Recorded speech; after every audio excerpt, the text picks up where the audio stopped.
Hi,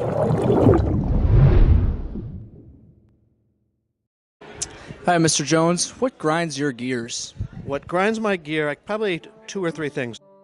Three things. First of all, I can't stand McCullough chainsaws.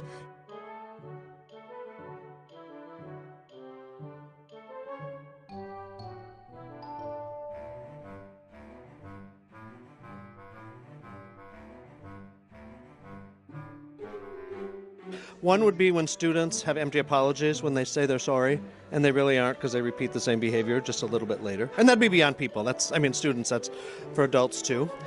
If you use a Husqvarna or a Jones Roo, the chain will never jump off the rod there, or the bar. It really drives me nuts when students don't clean up after themselves. Case in point.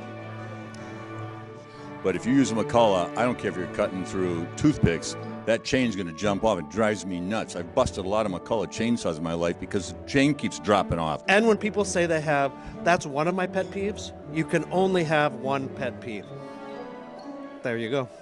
Number two, if I become dictator of the world, don't ever drive through a red light. You'll regret it. I hate it when people drive through red lights.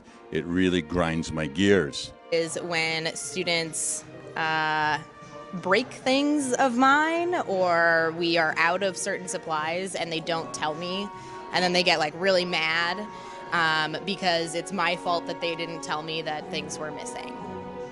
And then the third thing, this is probably the worst thing, is my mother's meatloaf. I could never eat it without gagging. What grinds my gears is when students eat in my classroom, like chips or like Cheetos or Takis, and one lands on the floor and someone steps in it and it gets ground in the carpet. Grinds my gears.